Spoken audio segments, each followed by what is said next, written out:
Hello and welcome to It's a Live Action, the bonus show to It's Alive Alive. I'm the doctor. She's Amy Rose. Hi. This week, like I said, we have fucking ran the well dry when it comes to Chucky, the bonus stuff. So we are going to be looking at some true crime stuff this week. But before we get cracking with that stuff, we are going to talk a little bit about Chucky because we've neglected the TV series a bit. So we're going to talk about a bit about that before we get into Clementine. Oh, my darling. That sounds good. Do you know, because of us talking about Clementine, what's her second name? Barnabet. Because of us talking about Clementine, that song kept getting stuck in my head, and now I'm fucking sitting around watching Huckleberry fucking Hound all week. Do you know what did it for me? Why that's been stuck in my head for the last few weeks is you brought home clementines one day instead of oranges. Oh yeah, and you said to Fiona, you were like, they're clementines, and I was like, shit. And then I threw on Huckleberry Hound and straight away That's what it was, yeah. Oh my darling. Reinforced it. That's when I realised my dad, who claimed that he never watched TV, his entire humour throughout our childhood was based on Hanna-Barbera jokes. He liked Top Cat as well, didn't you say that? Top Cat, Deputy Dog. That's who I was looking for when I found Huckleberry Hound. And I'm guessing that I'm not 100% sure because I don't think I've ever seen the Deputy Dog cartoon. I'm guessing Deputy Dog is somewhere in Huckleberry Hound because Huckleberry is usually a cop. He is, yeah. Sometimes he's not, but sometimes he is. And it's just like my dad used to do this. I don't know why he used to do it, but every now and again he'd put on a Texan accent and he'd just go, "Damn, nabbit, who dropped the curtain on my toe bone?" And then he'd go, "I didn't do it on purpose, Deputy Dog." And then I never really knew where it came from. I knew, I guess Deputy Dog was a cartoon character, and I've never seen it, so I got to go looking for him. But before we get cracking on that, we're going to do my weekly wrestling rant. Because like I said, we were doing wrestling with my missus. I wasn't having fun talking about modern wrestling all that much. And I'm having a lot more fun with Wrestling with Time, talking about the classics, going right back. Like we said, you can go right now. You're on Patreon. When you're done listening to this, go on right over to the Wrestling with Time episodes. There's 2 up. We talk about the origins of professional wrestling, and we talk about the Goldust Trio, who kicked it all off in America. And come Tuesday, we will officially be starting on the formation of the NWA, and that'll take me through 2 parts to the end of season 1 of Wrestling with Time. Yeah. And then we'll get back into it 4 weeks later again, because we'll be back with your show. Yes, on March.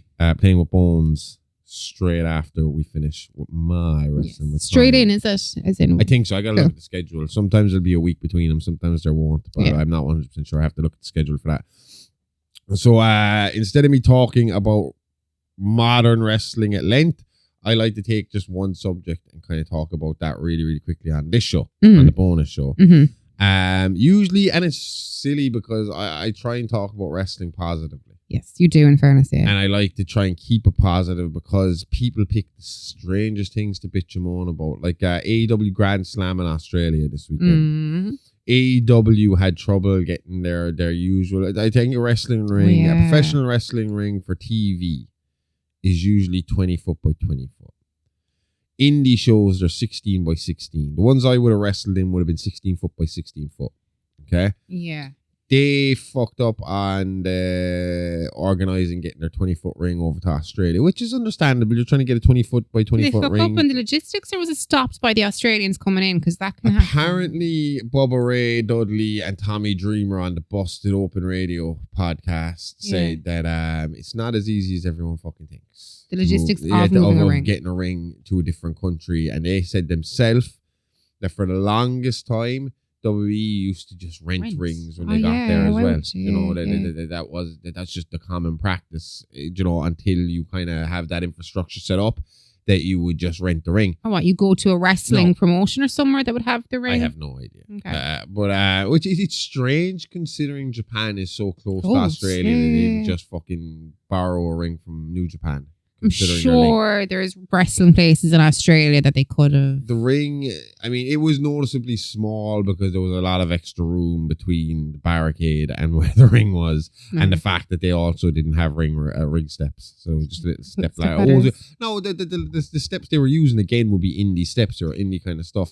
But people, like I said, find really strange things to complain about in wrestling, so I like to try and keep it positive. But I do have one thing that's been bothering me about AEW since day one that I don't understand. I don't fully quite get. And that's Tony Khan's booking of big things in small places. Tony likes to stick big things in small places. For a long time there, I was watching, especially in the early days, and they'd be building feuds. And a week before a pay-per-view, they'd blow the feud off on TV and have the big match on TV, and then have a week to build another match for the title holders to have at the pay-per-view. You're not really invested in exactly. Yeah. There's been no time to build a story. We don't really give a shit. So no, why are we here? And it always kept me wondering.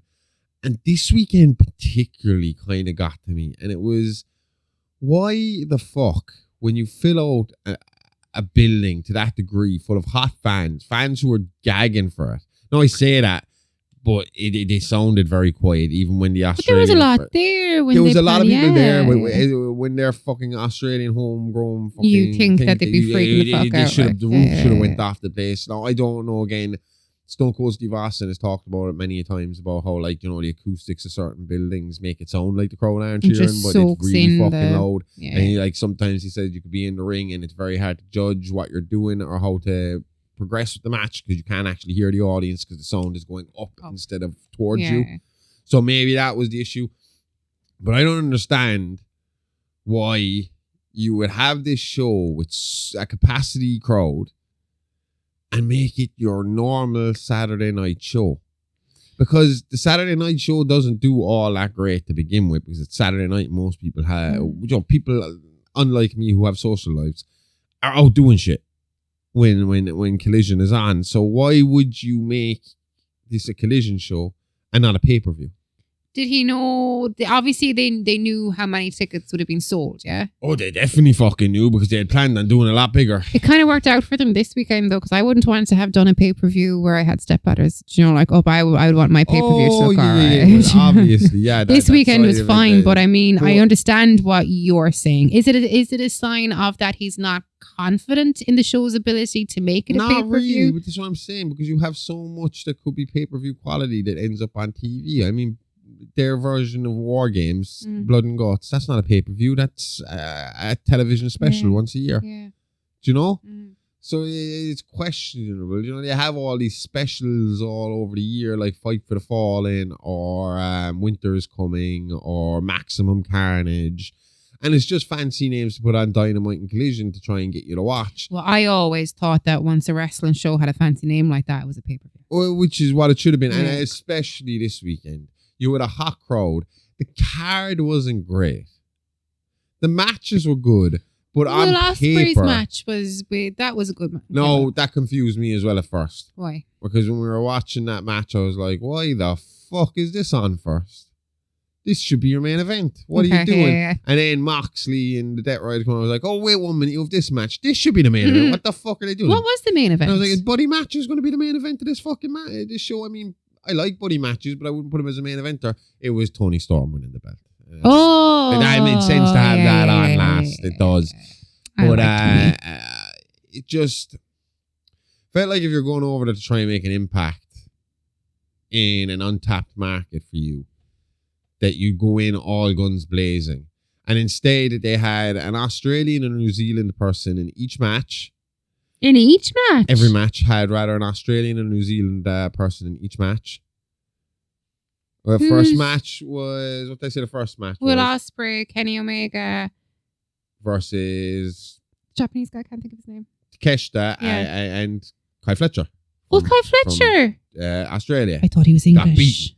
Then you go on to the Death Riders versus Edge and Switchblade New Zealand. Buddy Matthews versus and they got beaten.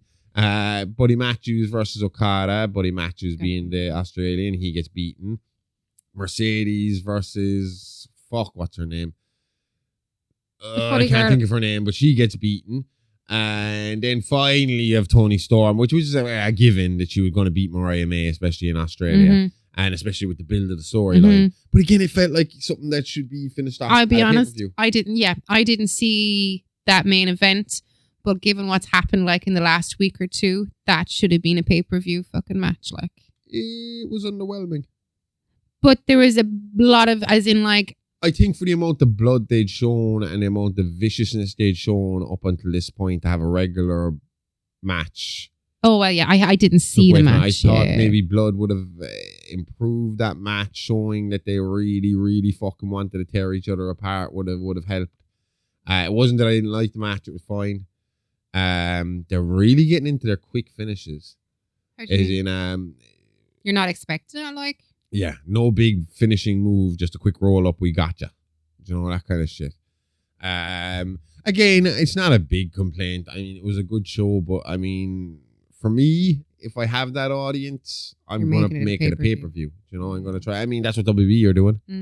They did the Clash of the Castle for Wales. They're doing the Clash in Paris for Paris. You know, they try. When they go to, anytime they go to Saudi, their big pay-per-view events, they try and make pay-per-view out of it, which is the smarter kind of thing to do, you know.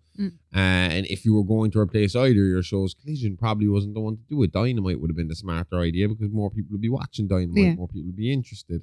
Apparently Tony Khan got booed in Australia. He came out. Tony likes to come out and kind of address the crowd before the show starts, and they booed because they weren't happy with the card. They weren't overly ecstatic with the level of star that they got. But they changed their tune really quickly because he announced that this would not be their last time in Australia, and then they all cheered and went crazy again. And then all their home people lost, and then they were forgot again. Well, Tony got it, but like I said, I just find it a weird kind of thing that he does every now and again that I'd like to see stop. I think when it comes to your building rivalries, stop giving them away for free on TV. You know, tease us with them and then get us there to the end. I mean, like the match with the Death Riders versus Edge and Switchblade. Yeah. Back in the Attitude Era and the good times of WWE before Vince shot it after rails, and probably what they would do now as well under Triple H's regime would be more along like that would be the match you would have the week before the go home show before the pay-per-view. Okay. Because you're going to have a chance to see the two guys in the main event beat the shit out of each other a little bit, but not to the degree of a one-on-one match. Because you got to tag in and out, and they have partners, and there's extra people involved, so you don't get you get a taste of the match you want. A lot of the times, you'd keep the two guys who are going to be in the middle, like Moxley and Edge would have been kept apart for most of the match. Yeah. And then eventually you'd have that moment where they both get tagged in at the same time and they walk slowly up to each other and they're staring each other out of it while they talk shit towards each other, and then the punches start flying back and forth, back and forth. They hit a few moves on each other. One of them gets the upper hand on the other one. Most likely Edge getting the upper hand on Moxley because he's the heel. And then when he gets the upper hand on Moxley, suddenly Claudio's coming in, suddenly Wheeler's coming in, suddenly Pac's coming in. That's how you deal with that kind of situation. And then you got some more heat going into the pay-per-view coming up. That's what they are doing because Revolution is around the corner. Okay. The only thing I would say is the fear I have is I don't think Moxley should have the belt taken from him just yet. And Edge losing to him in Australia would hint to me that he ain't going to lose again. So Moxley's losing that belt. A title change at Revolution. Okay. And when did you say Revolution is again? Start of March. First weekend in March, I believe. Ooh. So we're not too far. About 2 weeks away from that. It's the 8th and 9th. That's my weekly wrestling rants. Tony, good rant. Make us pay for the good fucking stuff, for fuck's sake. Jesus Christ. And while you're at it, come over here and pay for the good stuff too. Jesus Christ. It is the bonus show where we have been talking Chucky a lot, and the only things we haven't really talked about on this show, movie-wise and TV-wise, is Curse Cult and the TV show Chucky. Yes. Am I right in saying that Curse of Chucky was probably your first Chucky movie that you saw when it was brand new? That is the first one with Nika. Yeah. Yeah. 100%. Like the Bride and Seed were the only two to kind of come out in our teenagers. You didn't see them when they came out. You probably saw them with me, did you? I didn't see any Chucky movies until about 11 years ago, 12 years ago when we were. Yeah. My fault. So it's your fault. But you're right in that Curse was the first one that I saw brand. I remember us watching it. I remember Me the too. excitement. Oh, yeah. I remember the ice scene. I remember seeing that for the first time. Going, fuck. And me losing my shit because I thought we were getting a reboot. That was the best thing about that movie for me was, number one, you've been promised that we were being brought back to horror. That the jokiness and spoofy slapstick shit from Seed was gone and we were going to move forward. And in 2013, that seemed like a good idea. Because, I know, again, Seed of Chucky has aged the same way the prequels to Star Wars has. We hated it when we first got it, and now we love it. Yeah. Do you know? Yeah. And now that we understand it, and because the culture has changed as well, it's more relevant and it's a better movie. Scream 4 is another one you could say the same thing about. Oh, yeah. Before its time. They were utilizing phones. What they knew was coming, like. The social media kind of edge. Before it was really a big thing, like, you know? And Curse was promised us as being this horror reboot. And that's kind of what it seemed like because there was no original characters at the start. And you're watching the movie and you're just thinking, all right, it's just a Chucky. We're not going to get any extra real story. We're kind of getting the story of why Charles had this obsession with this family. Yeah. And that's interesting. And that's what we're going to go with from now on. And I was like, I'm happy with that. And then that eye scene that you're talking about comes up. And that's when Barb comes up and sees Chucky sitting there. And I remember feeling the excitement, feeling tricked for the first time ever watching a horror movie. Feeling like one had been just pulled over me, that I hadn't seen the spoiler. No, I couldn't have seen the spoiler because, I mean, that movie was released digitally straight away. There was no cinema for this. This came out digitally. So we saw it the day it came out. Yeah. And so there was no spoilers yet. And I'm sitting there. And next thing she starts peeling away the fucking face to reveal the scars. And I'm like, holy fuck, this isn't a reboot, it's a sequel. Continuation. And I'm like, holy fuck, this is a sequel, they're going to keep going. And then Tilly comes into it at the end and you're like, holy fuck, this is awesome. And I love that movie. I think, I would argue one of the best Chucky movies is Curse. Yeah. I know people probably don't like the low budgetness of Curse, but I really thought in terms of building on the lore, getting that gotcha moment with us where it's like you think we're rebooting, you think we're saying you don't have to track, but no, we're going to keep going the way we've always been going. Yeah. It was nice. It was fun. It was like it left you kind of feeling like we got the scary Chucky back, but we still have all the old stuff ingrained in it with Tilly walking around the place and obviously Andy's cameo at the end and all that kind of stuff. It's like, right, we're going to keep doing the stupid shit, but we're still going to have some scary elements. But they knew what they were doing as well, putting Nika in a wheelchair. I mean, like, if anything was going to heighten anxiety, like watching was Nika in a wheelchair. Story, like, I even like it, and you see how I play off it in our show. Is like, you know, when I'm saying like Jennifer Tilly lost her fucking mind and she wanted to try and find a way to bring Charles back, and she believed all these voodoo stories for years beforehand. Like that court scene. And next thing she believes that that one of the ways to bring Charles back is to get the one victim who survived when he was still mortal. Do you know? Because Nika is Charles Lee Ray's last mortal victim. When he is a human being, the last person he hurts is Nika. Yeah. Do you know? Yeah, inside in her. Mom. Before she's even born.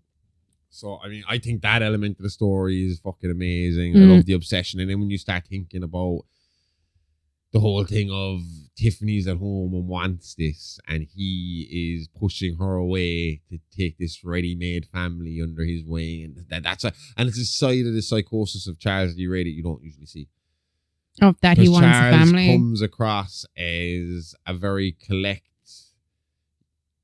not crazy. He's a psychotic killer, but he's not insane. I wouldn't be talking to him in the street either after seeing him normally. If he came up talking to you, he looks grubby and fucking weird, but if he came up talking to you, he would be charming enough for you to have a chat with. Do you think he'd be charming? Chucky. Oh yeah, I don't know. I mean, the big thing about Chucky is that he can talk. That's the big element. You can talk, but not be charming.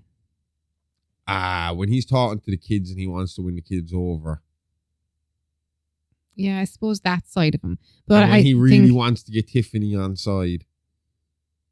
Oh, well, I think he's manipulative. But that's what I mean. He's charming like Ted Bundy was charming. Oh, okay. Not charming as in I'm going to run off to you, Mary. No, charming is in you want to talk to the guy. Okay. He's interesting. He'll keep a He's conversation intriguing. going with you. And I think this was the first time we saw the Predator Charles and the Manic Charles.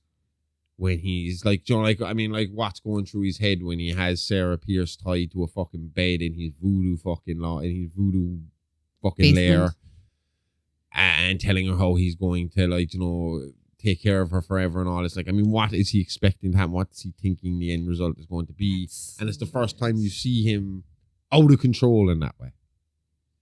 Kind of brings new meaning to "I'll be your friend to the end." Well, yeah. But I mean, like, he is, as a character, a very collected,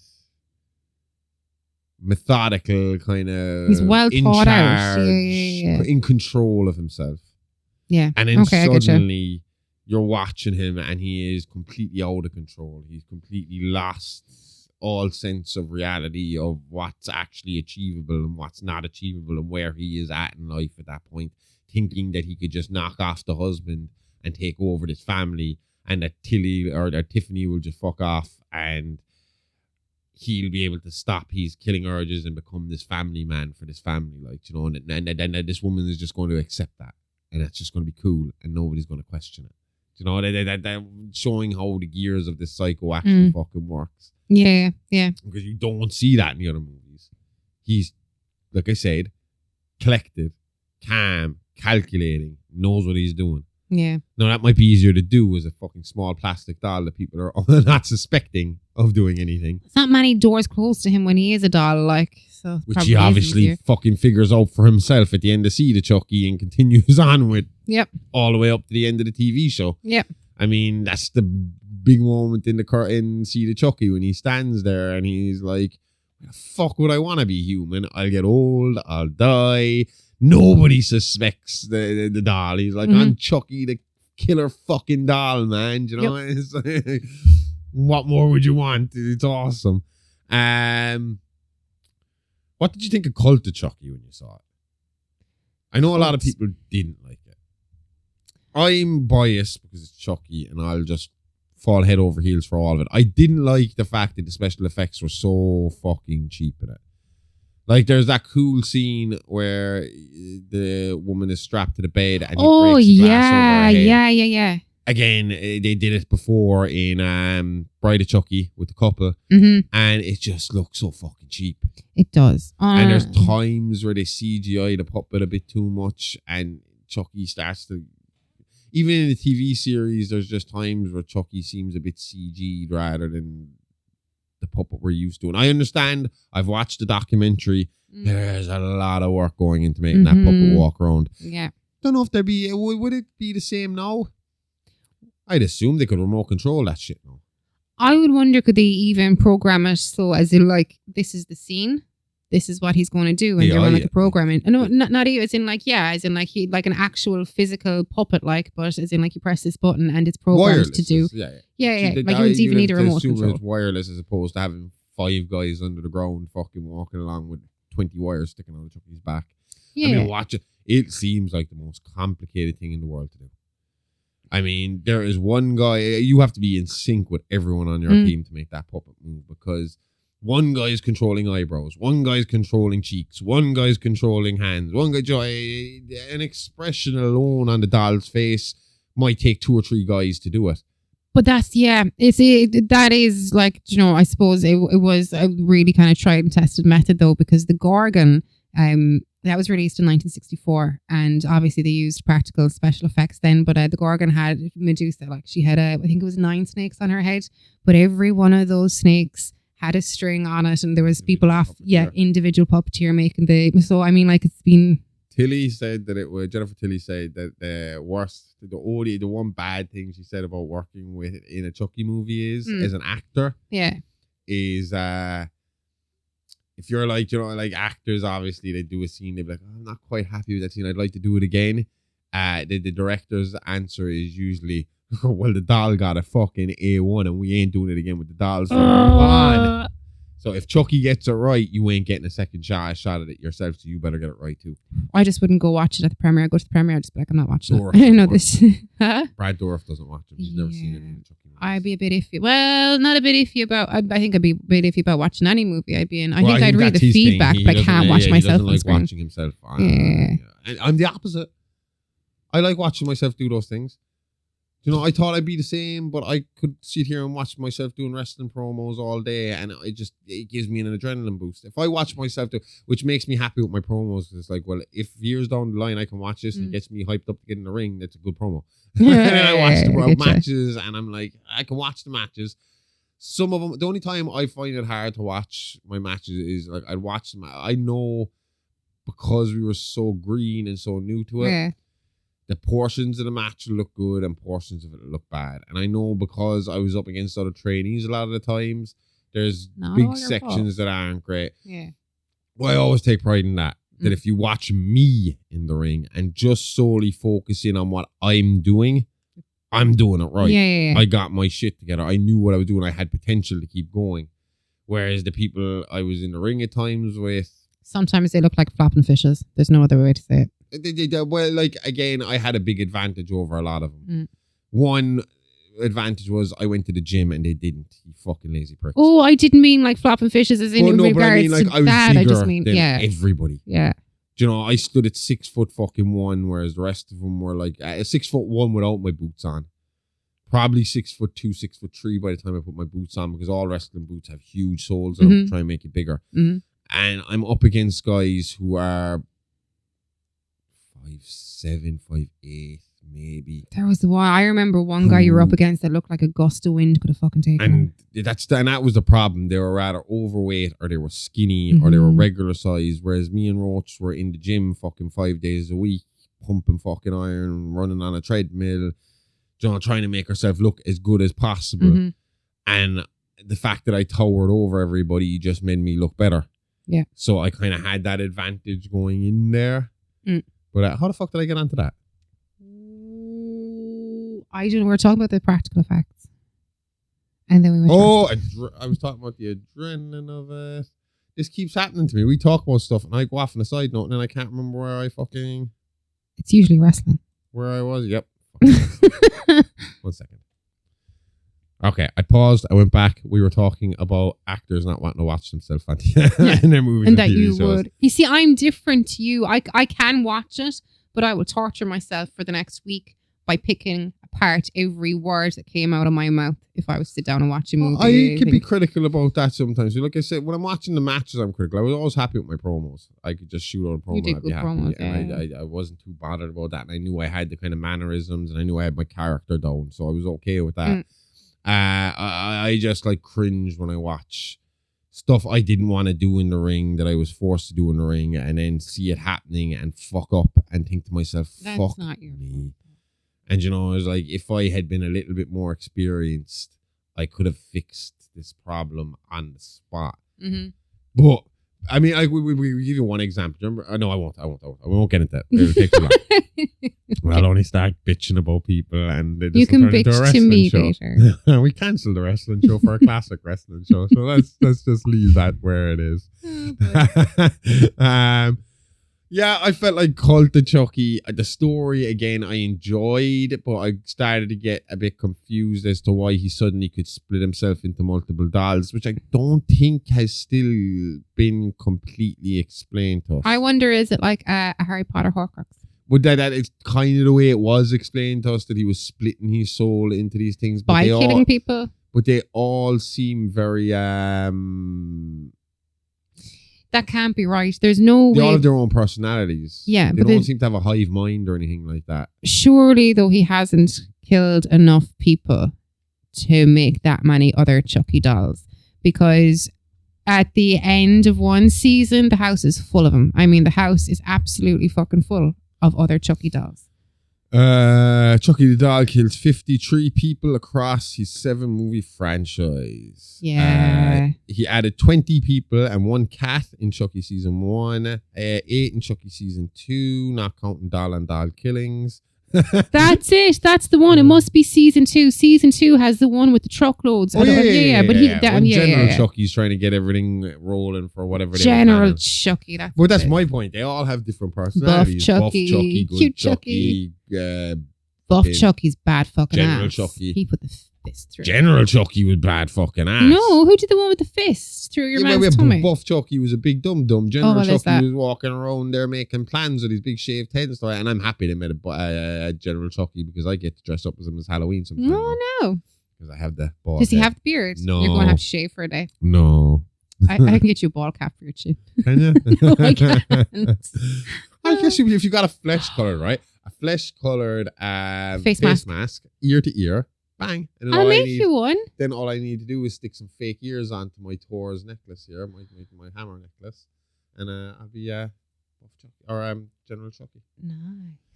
But see, that's the thing about Chucky, though, right? And it's the best thing about Chucky is the so bad is good thing just works with this franchise and the TV show, which I thought was unbelievable. They played a blinder in terms of horror TV shows. Yeah. In terms of interest, I was disappointed to see it go.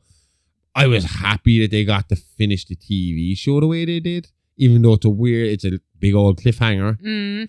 But we all knew going into the TV series that even if they cancelled the TV series, we're gonna get a movie. Mancini was just going to keep going anyway. He's going to keep going.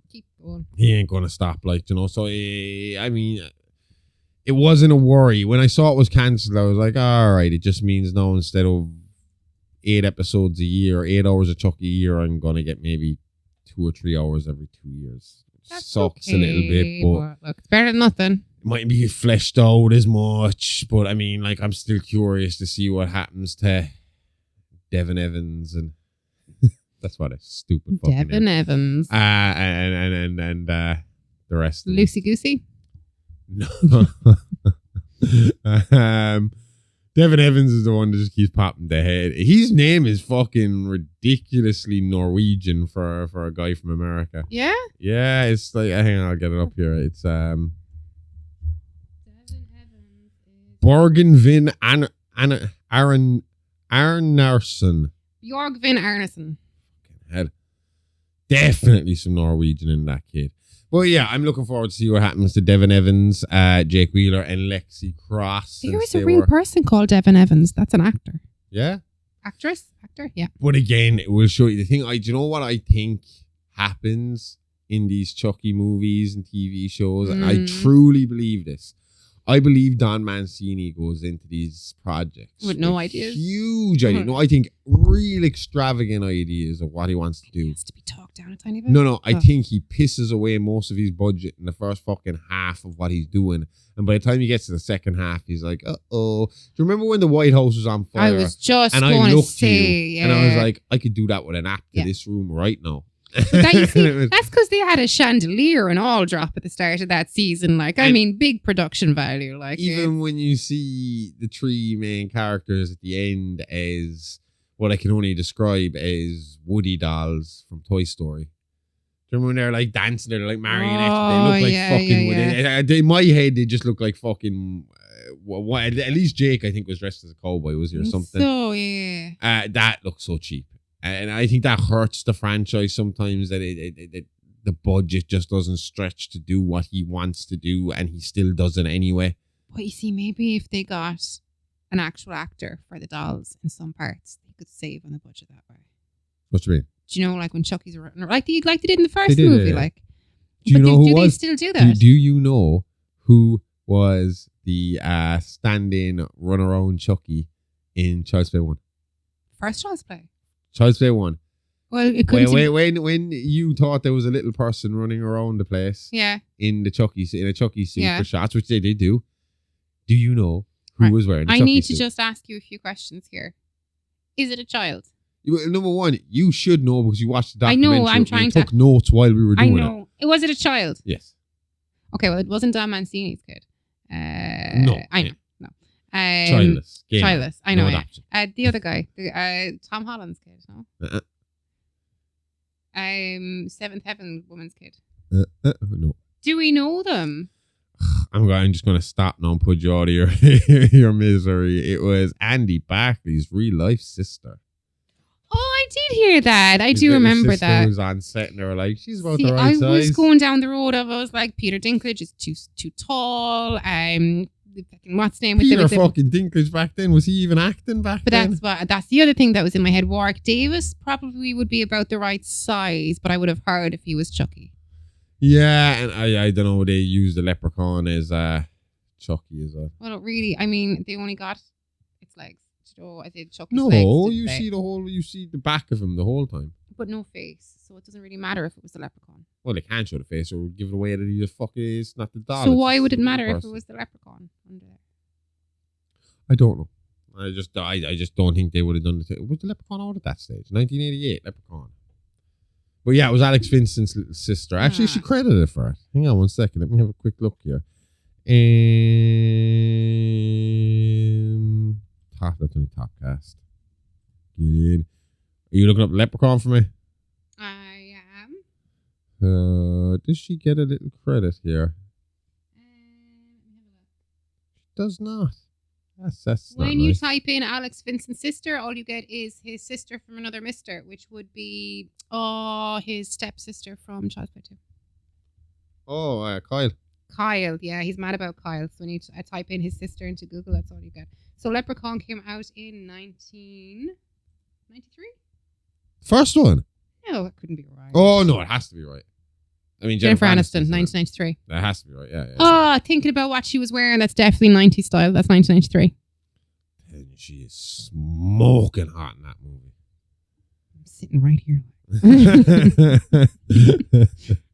But yeah, I'm looking forward. I just hope that when they make the next one, because there's been rumors that there was early rumors that they were starting to film something already, but I haven't heard anything since. Yeah. I would assume he'd be able to get most of those people back to continue the story.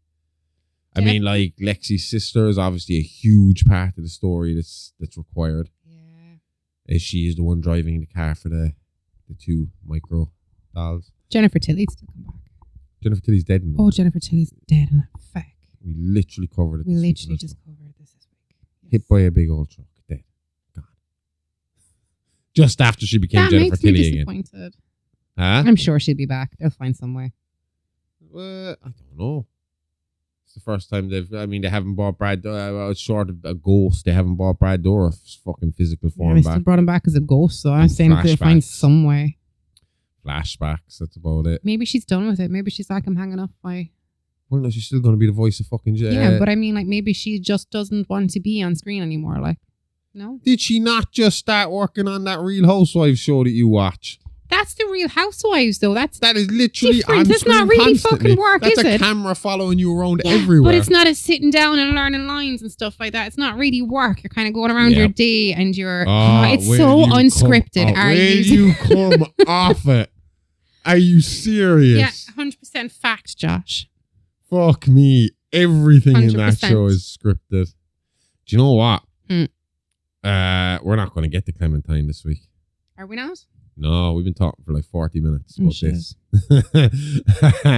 So yeah, Clementine's going to have to wait till next week.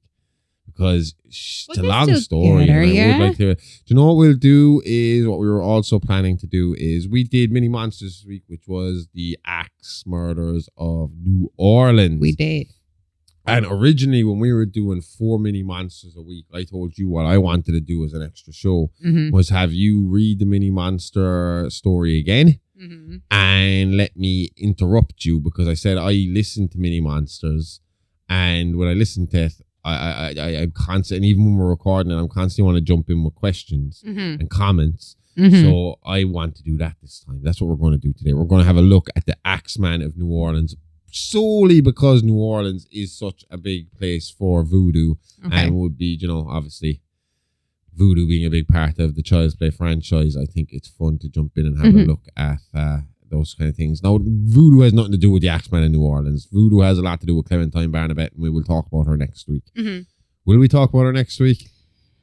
We'll try and fit her in. I want to talk about her next week. I really want to talk about her because I think that the whole voodoo and hoodoo thing is actually kind of interesting, and I would have thought that hoodoo if for Chucky would have kind of maybe suited him a bit more rather than voodoo. Voodoo. I looked at the difference, and Yeah. there are differences. Voodoo is an actual religion, whereas hoodoo is more of a kind of Personal gain, personal empowerment kind of thing, rather than would an make actual more priests sense. and stuff.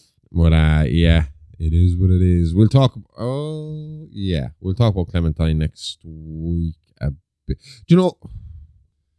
Fuck it. Let's just look at Clementine, because to be honest with you, if you want to know about that, what can we talk about the axe murders of New All you Orleans need to know, outside what's really. in the Mini Monsters? Yeah. It's an unresolved fucking case. It might have happened. He might have been real. He mightn't have been real. There was a Let's note put face out it, that if all these people, It was a story about a struggling jazz musician who was looking to sell his records. That's what it fucking was. Or someone who really loved jazz and wanted them to play more of it. That's what it There's was. that. That's the Do you whole think point that of the this. killer would have been, as in the killer was the musician, or that the musician was just capitalizing on these killings? Or did Clementine Barnabet have something to do with Maybe. this? Because just because we're leaving the axe killer of New Orleans off does not mean we're going to stop with the axe killing. Well, the This is axe full of axe murder killings actually began in 1911, and so that's when Barnabet became active. Well, she is suggested to possibly play a part in some of this, didn't she? Yeah. She was suspected of it. Her name was mentioned by numerous people when it came to who could have possibly been doing it at the time. We're not going to get in depth as we were planning. I'm not going to read her entire thing. If you want to know a lot about Barnabet, go to her Wikipedia page. It's pretty good. Pretty much everything you want is there, but we're going to run through it quickly because, to be honest with you, I'd like to spend more time with her, and we will probably eventually spend more time with her. But the fact of the matter is, we've spent 4 weeks now talking about haunted dolls and voodoo.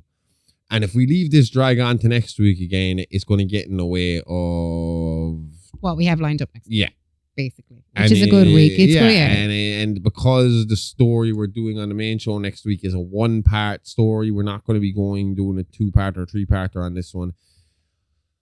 I don't have the extra weeks to talk about the stuff I want to talk about related to that movie, so I want to focus completely on that movie next week. So I would say as well, when we do our mini monsters next week, there's a load when I was recording it this week or when I was recording that I want to talk about. Like you said, things were popping into my head. Well, let's face it, that story that we're going to cover on Mini Monsters, it has to be the influence for the movie we're talking about.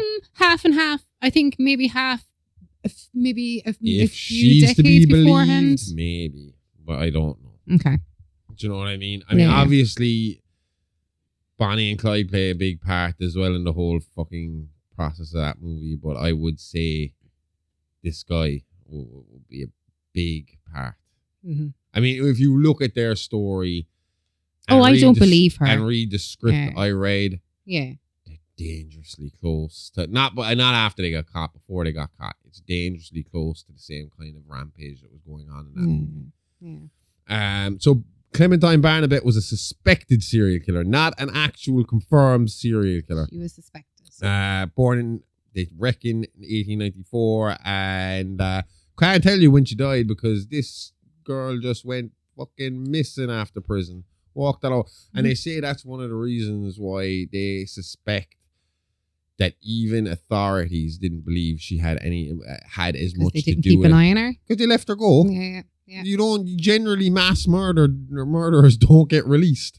Well, there's that. And she's coming from a time where racism's absolutely fucking rampant. Like, so was she being pinned, Even though, by her own words, I believe she said she was only 1/8, and I won't say what she said, African American.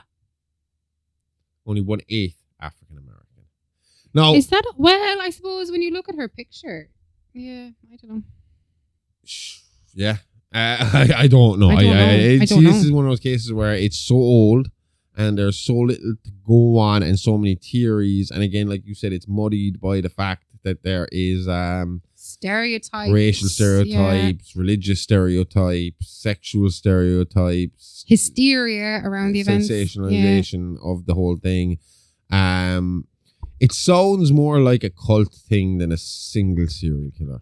Because again, they kind of point out in a lot of these cases that she probably wouldn't have been able to pull this off on her own. And a lot of the times she does pull in her name what do we call it? Fucking Say it accomplices. She does name accomplices. Okay, yeah. But and that's the other thing. She's constantly changing her story, changing who her accomplices are, changing how it went, down to the fact that she's getting details of the murders wrong.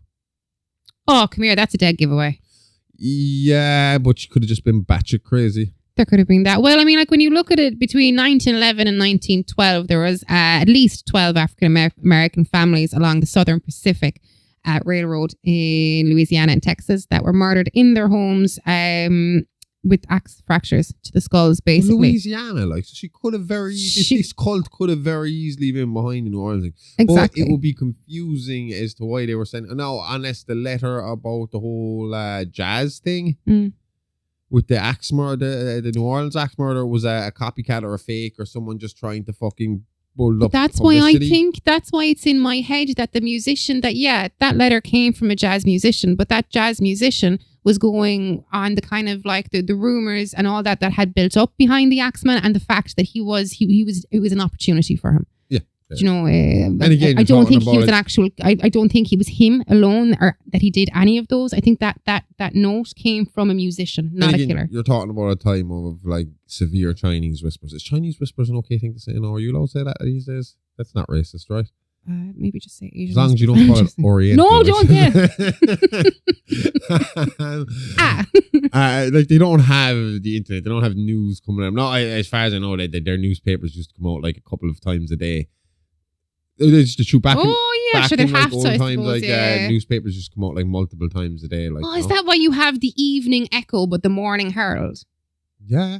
So you get like that. You still do. I know you get the Evening Echo in the evening, but is that why you have like newspapers called the time of the days? Yeah. Okay, yeah, because they used to come out multiple times. Yeah. Because as the news would come in, they'd print it and send it out. Social media before social media. You know, it's how you got your updates. So I would assume there would have been a lot of this one little rumor could spread to, we gotta play jazz music or we're all gonna get axed to fucking hell. Not one child got an ounce of sleep that night. But and on top of it, they're talking about the fact that there was a railroad line going from where she lived to these places as well. Which makes it, Are the people who died in the Axeman murder also African American? No, I don't think. 6 dead, 6 injured. I don't think they're all African American. Joseph and Catherine McGee are Italian. Louis Bessamura and his mistress Harriet Lowe. Grocers, it doesn't say what they are, but yeah, okay. Anna Schneider, somehow I don't think she's African American. Joseph Romano, again, just a guess, probably not African American. Corta Magalia family, definitely Italian. Steve Boca. So it seems like the person in the Axeman murders was going for Italians primarily. Yeah, Louisiana though. So maybe she didn't have anything to do with it. And again, we say this was about voodoo. Voodoo, it's not. It's about hoodoo. So I have a little bit here about it just to kind of give us an idea of the difference. Okay. Hoodoo and voodoo are two spiritual practices often misunderstood and used interchangeably despite being distinct in nature and origin. Both practices have roots in African traditions, but their development and practices diverge significantly over time. While voodoo is recognized as an organized religion with established rituals and priesthoods, hoodoo is a system of folk magic used for personal empowerment. It is important to differentiate between the two to avoid a misrepresentation of these unique and culturally significant practices. Just practices. So where they come from, they like we said, they're from Africa. It seems like voodoo is a very spiritual kind of fucking thing, whereas I think most people's idea of voodoo is actually hoodoo. Oh yeah, I think so. Yeah. I think there is a huge mistake there, and what people think is voodoo is hoodoo, and what, you know, and a voodoo is a more grounded maybe version of the hoodoo kind of thing. And it doesn't play a huge part in this, except for the fact that she was a part of a religious group that she blamed for this. And she used to walk around with these little, what were they called again? Where is it again? What did she call them? There were little packages with charms or something in them, isn't it? they were called. Hang on now, 2 seconds. God damn it. I had this written right in front of me 2 seconds ago. But basically, she used to walk around. Conjure bags. Oh, okay. So she Hoodoo really leans in on the witchiness of the whole thing. Do you know there's one of the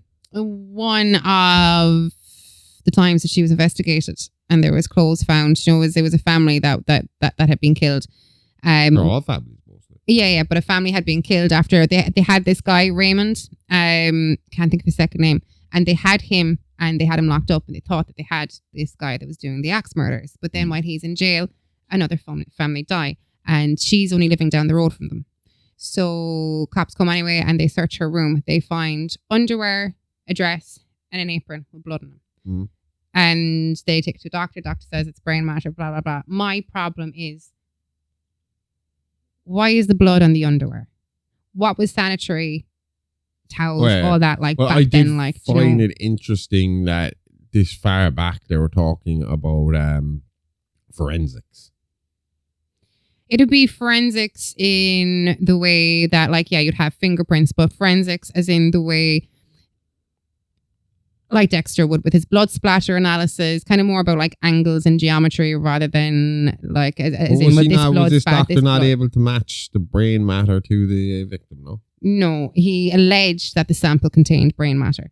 So he just looked at it and said there's brain matter there. So she was a part of a thing called the Church of Sacrifices.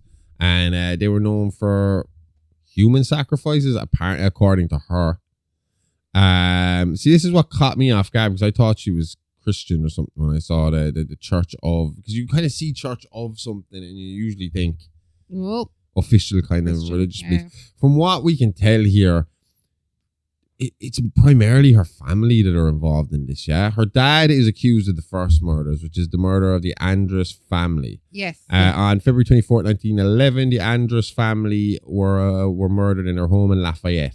The Barnabet family, their neighbours, it was their neighbours, and Raymond Barnabet was arrested by Lafayette Parish Sheriff Louis Lacoste on suspicion of murder after a mistress implicated him in the crime, but Raymond was released for insufficient evidence within a week. Now, the thing that gets fucked up here with this is all the witnesses are saying different things. Clementine rats him out and says that he came home covered in blood and boasting about killing the Andrus family. Diane Porter. Who's Diane Porter?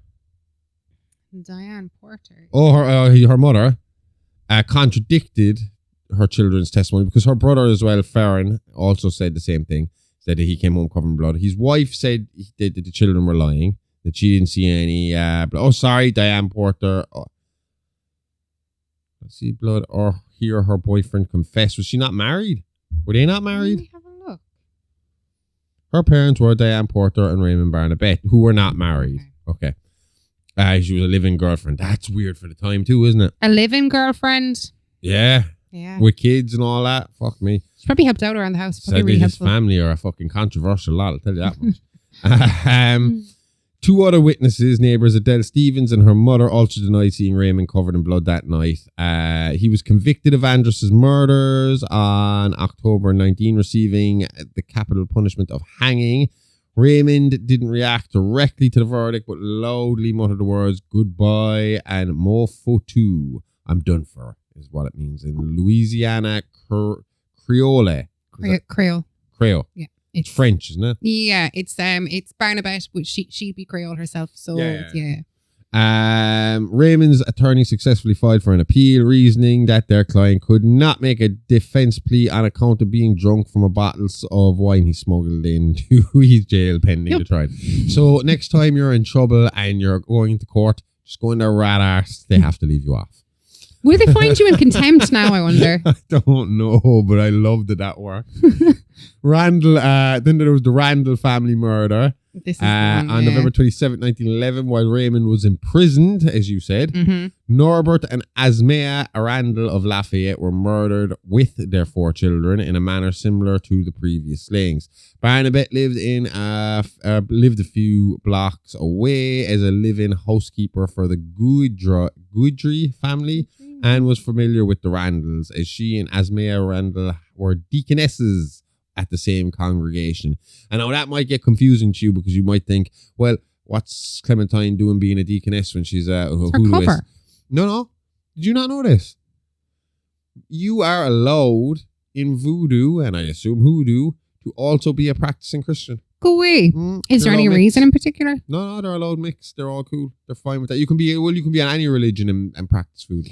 But why does it say she was a high priestess in her church of sacrifice thing? If voodoo has, maybe I'm just not understanding it right. Voodoo is official and has guidelines and has things. Oh, hoodoo isn't official. You and me could start a hoodoo crew right now, and I could call myself the high priest of our hoodoo religion. Okay. You know, it's like fucking Charlie Manson calling himself the fucking messiah of his little group. Okay. That's fair enough. Jim Jones. It's just like any other cult leader, do you know? Yeah. As you said, they found blood in her underwear, found blood in her apron, dress, and so on and so forth. But like you said, could easily have been a menstruation blood. Underwear, apron, and dress is what cries out to me that it had to have been like period blood or something, like, because I mean, like, if you go in and like you crack somebody's skull open with a fucking axe, it's not just from your waist down that's getting it. You girls, right? You have this built-in alibi. Not now, but back in the day, you had like this built-in blood womanly alibi. Hysteria. No, and it's not even womanly hysteria. It's like, why are you covered in blood? It's my period. And that didn't work just for Barnabet here. This is how fucking Lizzie Borden got off too. Did it? She said it was her period. They found shitloads of blood-soaked rags in Lizzie Borden's laundry room, and they couldn't prove that it was done from the killing because there were so many women lived in the house and it was common practice that they could just be menstruation rags. But that's it now. Obviously they only have to test it. Blood, yeah, but yeah. I mean, like that's how you cleaned up back then, was you used the rags and they got washed. Back then, you had that nice little built-in excuse of, I mean, you might as well profit some bit off of it because I've seen you go through it. It seems like it's a bit of a struggle every once. I mean, if you're gonna kill someone, it's like I'm gonna be angry for this week. I could kill somebody. I need an alibi, and your body's like, here you go. So, no, the thing about Clementine is she's very similar to another killer that we know pretty well, the confession killer himself. Henry Lee Lucas. Henry actually confessed about 150 crimes over his time, even more. And he also claimed to be under the power of a satanic cult called, I think, the Black Hand. I'm not 100% sure about that, but I believe he called them the Black Hand, himself known as Tool. And are they an actual cult? Only if you believe Henry Lee Lucas and Otis Tool. No, it's a secret military society in Serbia. Well, in America, he claims they were a satanic cult that hired them to kill people. Oh my God. Anyway, after she was picked up with all the bloodstained clothes, she was obviously brought to trial and into interrogation, and this woman liked to confess. During her trial for both the Andrus and Randall murders, Barnabet acted erratically by rocking back and forth in her chair while laughing. She admitted to her role in both cases and testified that she acted under the orders of the Church of Sacrifice, an alleged offshoot of Christ's Sanctified Holy Church congregation in Lake Charles, Louisiana. Who are they then? I forgot to look them up. A Methodist denomination aligned with the holiness movement. It is based, so they're just your average old. Do you know who she's like? Considering that she's into hoodoo, so she'd obviously, like, there'd be spells, blah blah blah. But and she's confessing as well. But this happened. We discussed a case like this that took place about 400 or 500 years before this, where the woman. There's a documentary about it now. It's nominated for an Oscar this year.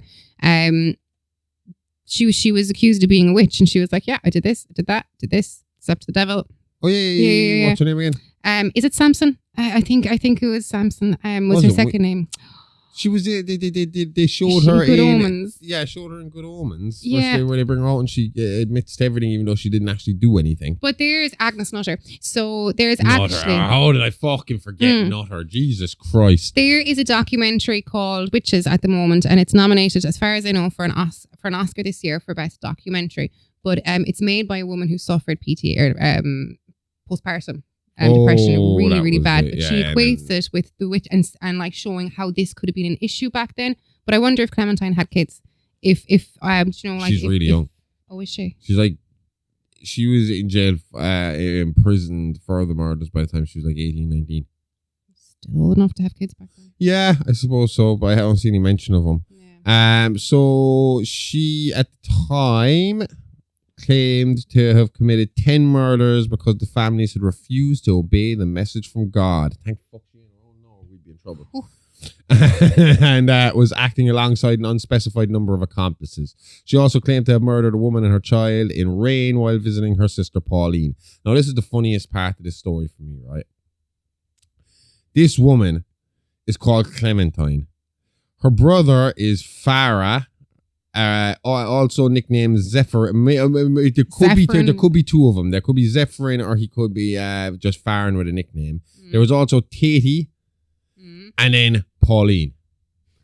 Like, what the fuck? Where did they pull Pauline from after all of this? Anyway, she was visiting Pauline when she claims to have murdered another woman and her child in rain. Over the course of the following January, several more suspects were arrested, including her brother Zephyrin, two men named Edwin Charles and Gregory Porter, who were with Barnabet the night of the Randall murders, and Reverend King Harrison, also reported as King Harris.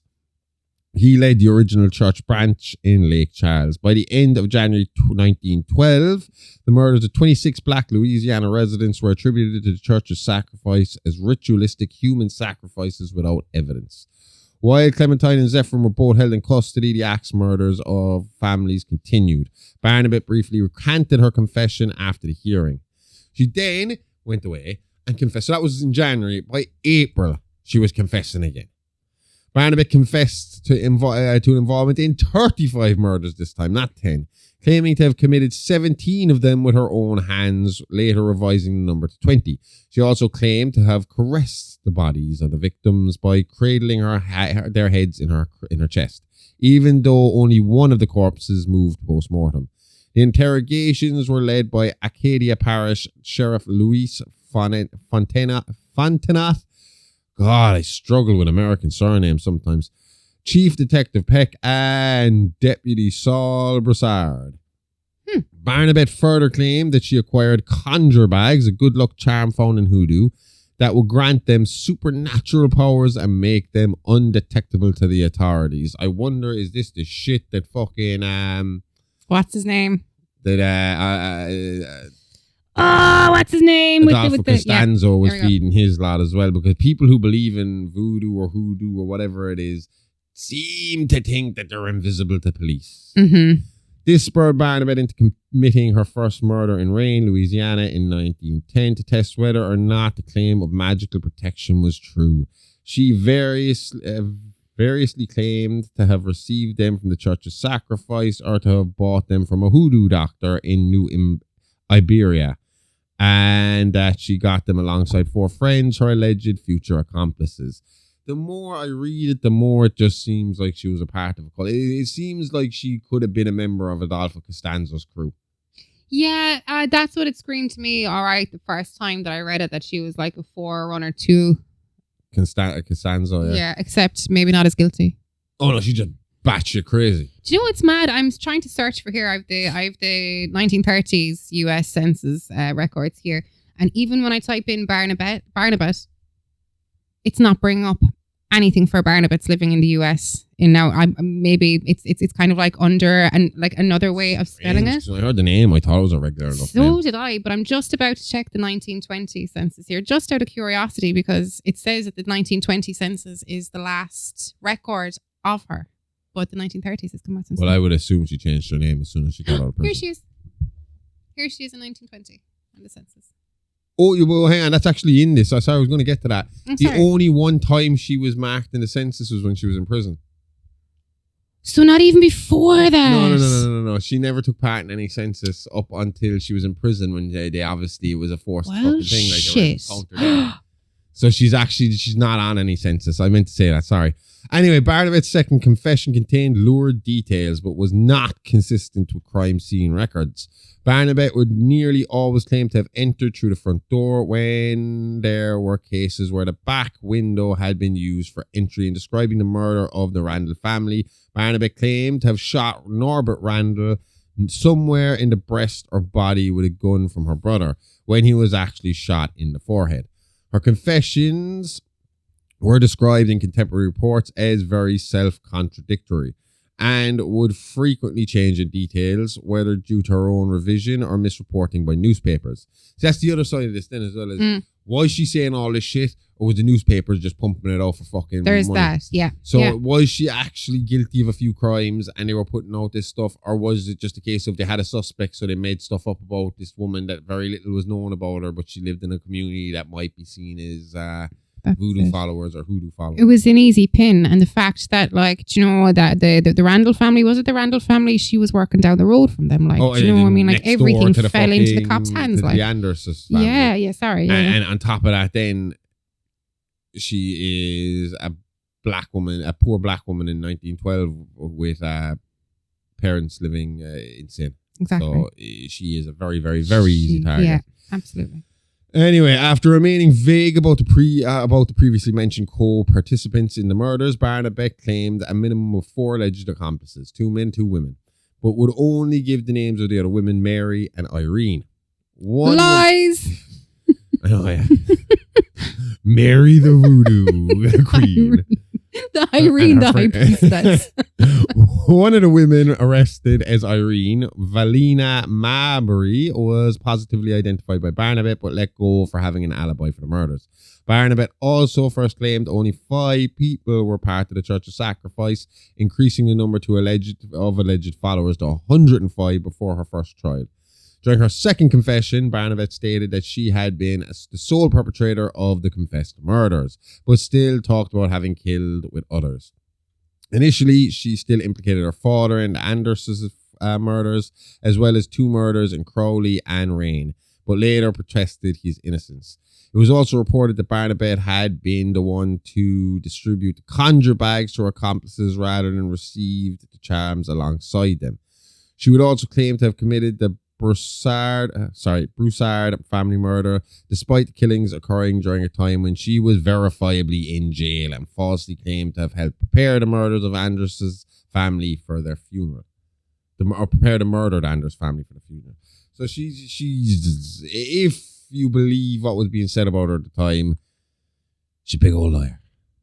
She's a big old liar. But do you think that though maybe she was actually, I don't know, this is just me looking for kind of like an explanation for it, that she might have actually been quite like clever, and that the church was a thing, like it was a cult. There was all these cult cult members like going out and killing people, and she was like, if I just confess to everything and you know, like they're not going to hold it to me if I confess to everything and I can't. You know, is it a thing of that? I wonder, because it just seems like so much to confess to. Like. Seems to go that direction. I mean, look, we're kind of going to get into the sensationalizing of it right now.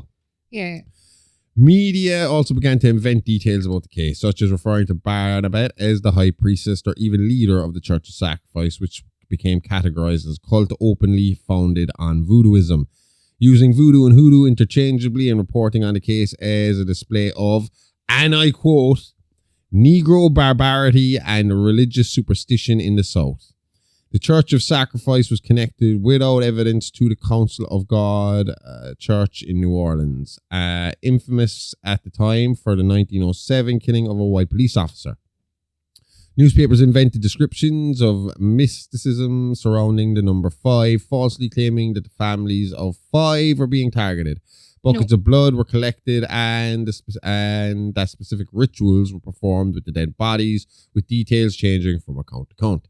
Barnabet's given motive also fluctuated, initially presented as eliminating disobedient members of her church, a claim she did not repeat in her second confession. Instead, reasoning was fabricated by newspaper at the time, falsely attributing statements to Barnabet, including that the murders were for worship purposes or committed to perform rituals that would grant the church followers immortality. Media continued to connect the axe murders of African-American families to the church's sacrifice in the months following Barnabet's arrest. One of the last such reports was in November 23rd, 1912, when William E. Isley, his wife, and their 4-year-old son was found murdered in their home in Philadelphia, Mississippi. Which, again, would kill their fucking rule of 5 thing that they have going on there, because there's only 3 of them. Absolutely. If she is involved at all, she's involved with a cult.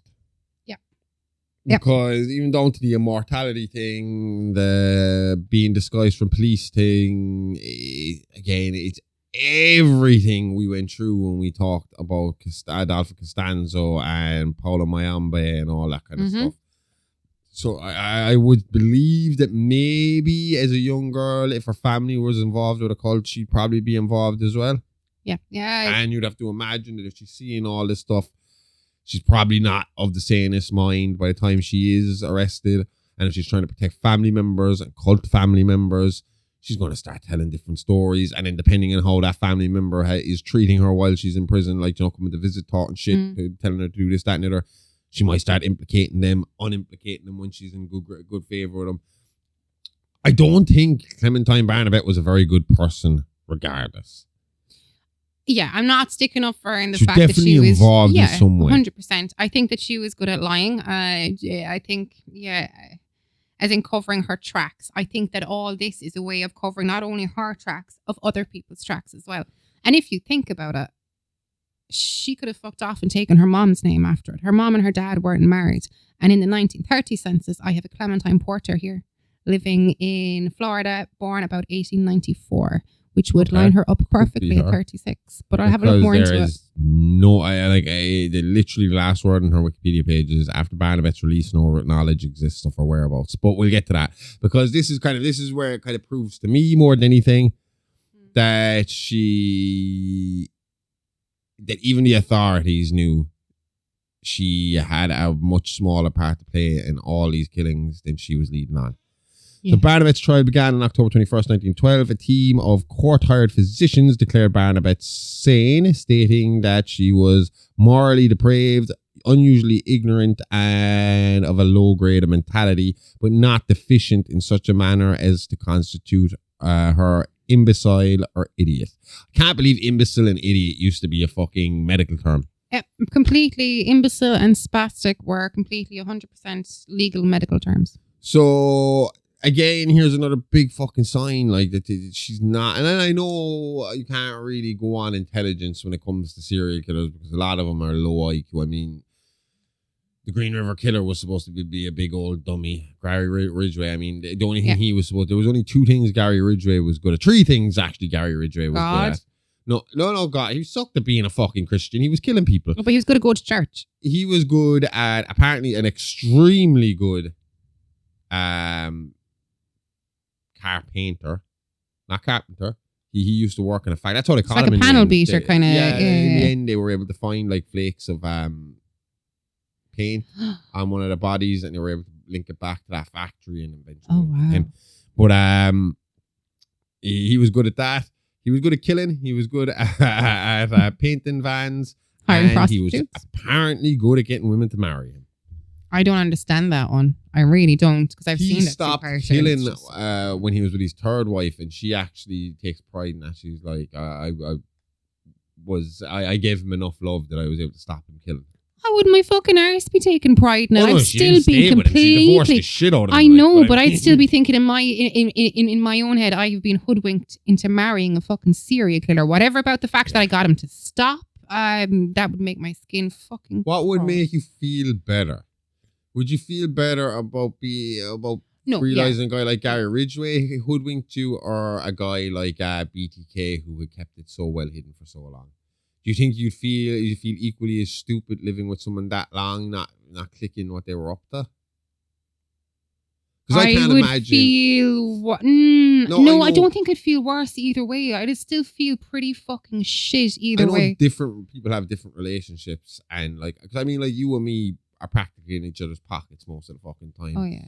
If we were gonna go if one of us was gonna go serial killer, it would be Mickey and Mallory style, and it would be two of us or none of us, because the other one would click instantly what was up because we were always around each other. But there are like people who are married and have extremely separate lives, like, and it works for some people. BTK would be a very, very, very big example of that. Whereas, or even that time period where the woman stayed at home and the man went to work. But when the man went to work and it stayed late after work, you just accepted it. You were the woman, and you couldn't text him to see where he was, or couldn't call to see where he was. You can get away with doing these kind of things, so it was easier to kind of fool things. But how could you not see that personality shining through? And it happens a lot. You do see in a lot of cases of these married serial killers where the wives are dragged in and they're interrogated to shit as well. Because like, how did you not understand that? Yeah, how did you not see it? I do believe that when it came to the thing of BTK's wife, though, they were able to tell pretty quickly that this woman was completely clueless to what was going on. Well, I think most women that wouldn't know would kind of fucking fall to fucking bits. Like, it's like, how do you process that? She got an emergency divorce from him. Yeah. The house got bulldozed. There's just a plot of grass there now. And she has been completely off the grid ever since. She's never given an interview. She hasn't shown up. I've never heard anything about her. Her daughter talks a lot. His son doesn't talk about it either. I think in terms of kills, if I was to think about it and think which one would I be more cut up over, if I had been married to BTK and I found out the type of kills that he did, I think that's the one that would make me crack. As opposed to Green River. I mean, there was kids. Imagine us sitting there and thinking about stuff he had said. Like, because one of the big quotes about him is that they were watching the news one night. He used to love watching the news about his crimes. And that they were watching the news one night. She was like, and she was like, oh my God, it's so scary, isn't it? And he was like, you don't have to worry. He won't come for you. And he's sitting if you said that to me, I'd be like, that's a comforting. I'd feel safe. Like, do you know that kind of it's a comforting feeling? But it's a thing of, I'm not going to kill you because I'm right next to you. And do you imagine the satisfaction that cunt got from that? That fucking joy he got in seeing his wife terrified of this person, knowing it was him, and knowing that was going on throughout his entire fucking community.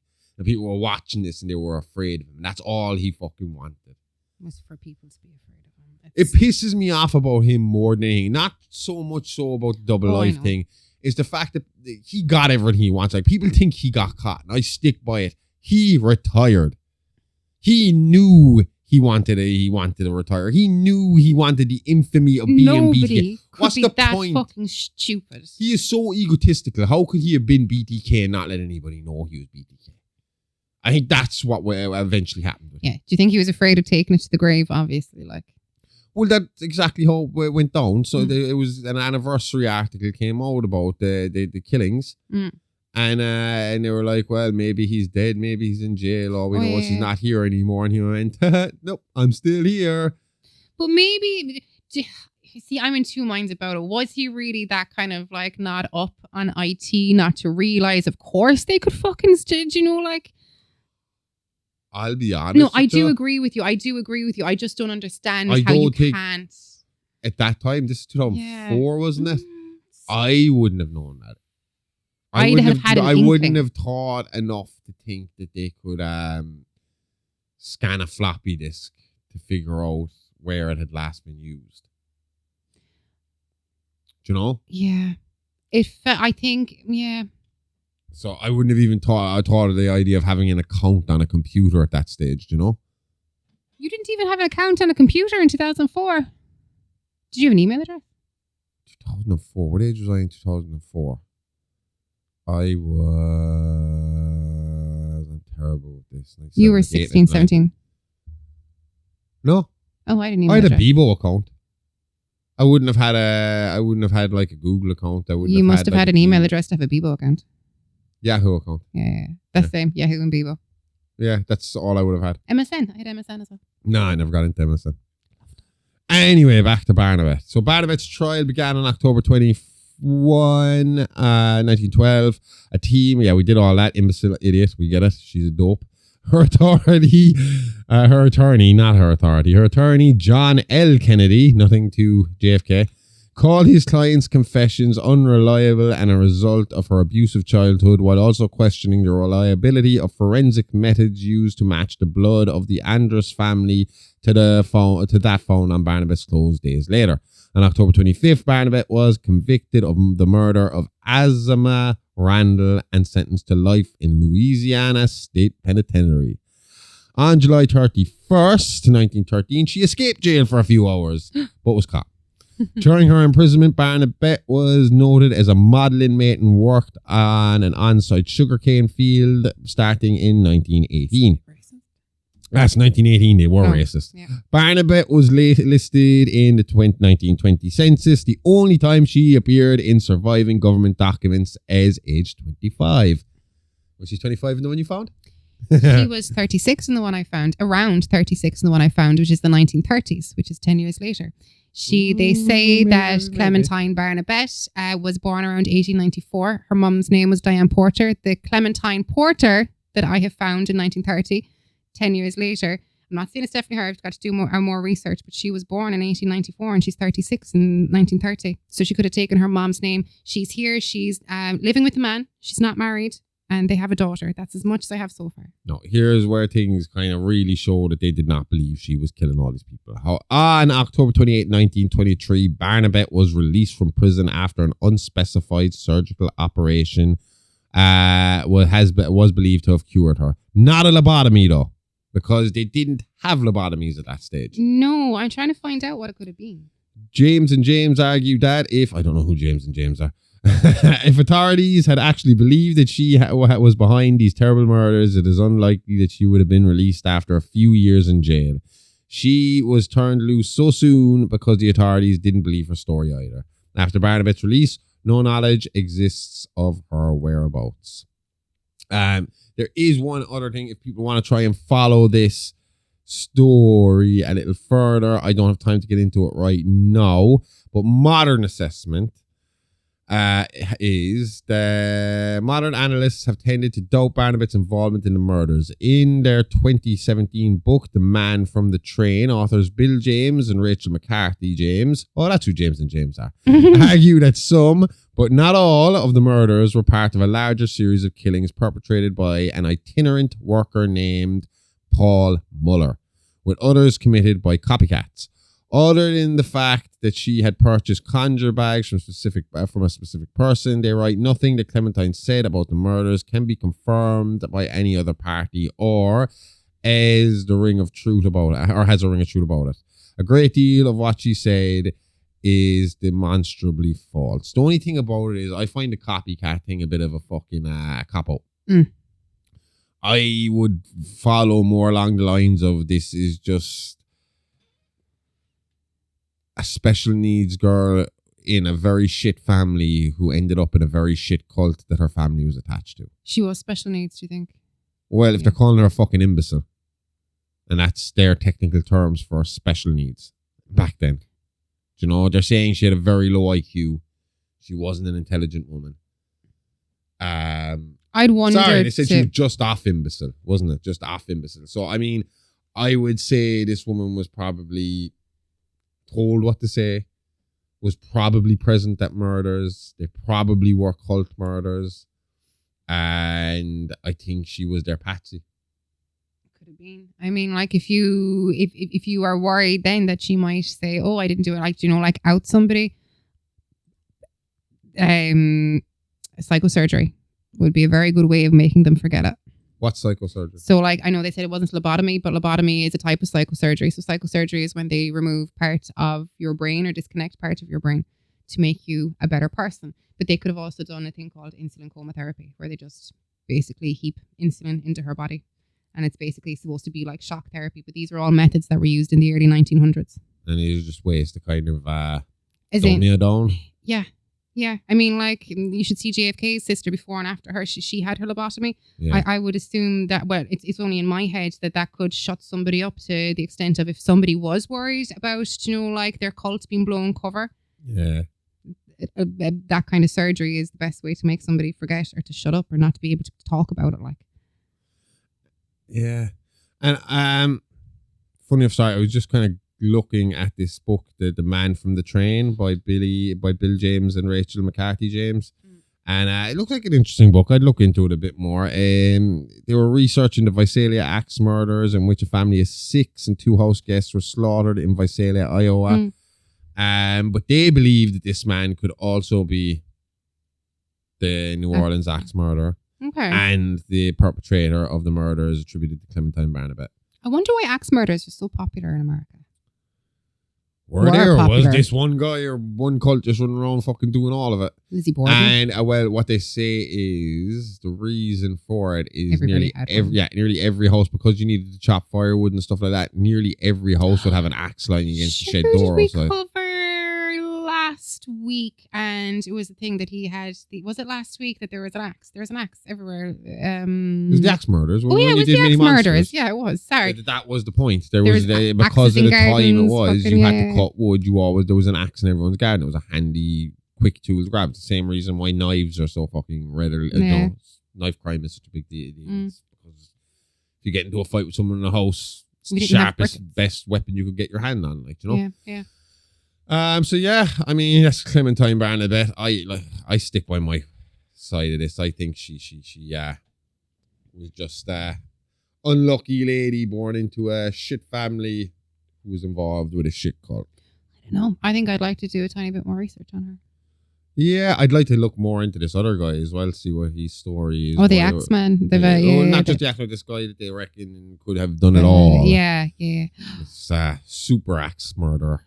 But yeah, it was good. We got it in there, and we still managed to talk a fair bit about the axe murders in New Orleans, so we squeezed it all in there. We got it done. Yeah, we did.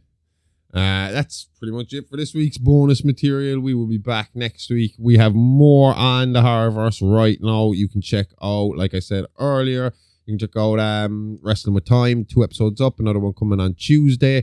We have 81, maybe 82, I can't remember, episodes of Mini Monsters, free and available. As of the next one's go up.